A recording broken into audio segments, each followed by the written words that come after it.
पिंडर घाटी चमोली जनपद की एक ऐसी घाटी है जिस घाटी को बरसाती आपदाओं ने समय समय पर बहुत सारे जख्म दिए हैं। ऐसे जख्म जो कभी भरते नहीं हैं। कल ही की तो बात है जब चमोली जनपद के थराली, सागवाड़ा, चेपड़ों और इन गांवों के आसपास के तमाम गांवों में बरसाती आपदा ने जो कहर बर्पा किया है वह बहुत अंदर तक पीड़ा रहा है, बहुत अंदर तक दर्द देने वाला है। हम इसी घाटी के मीन गधेरे को कैसे भूल सकते हैं? वो जख्म क्या अभी भरे हैं? शायद कभी नहीं भर सकते। हाँ, हम इन आपदाओं में मरने वालों की संख्या कम कर सकते हैं, नुकसान की संख्या कम कर सकते हैं, लेकिन इसके लिए सरकारों को प्रतिबद्ध होना होगा।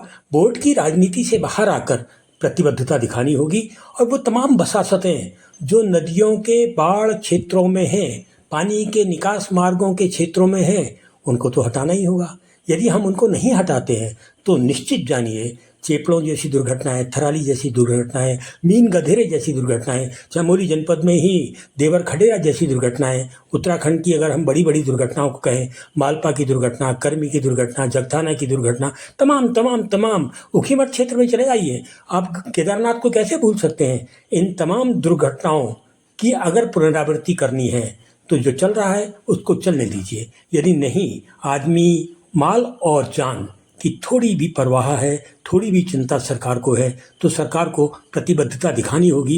एक बृहद सर्वेक्षण उत्तराखंड का करना होगा, एक ऐसा बृहद सर्वेक्षण जो बताए कि कौन कौन सी आबादी, कौन कौन से उद्योग, कौन कौन से खेत आपदा के क्षेत्र में हैं, कौन कौन सी आबादी कभी भी खतरे में आ सकती है। आप देखेंगे हमारे यहाँ जो अनुसूचित जाति के गांव हैं सब खतरे की जद में हैं। ऐसा क्यों है? क्यों है ये असमानता? इस सब का एक ही इलाज है कि कुल भूमि जितनी भी सरकार के अधीन है उसका 40% जनता को बांट दिया जाए।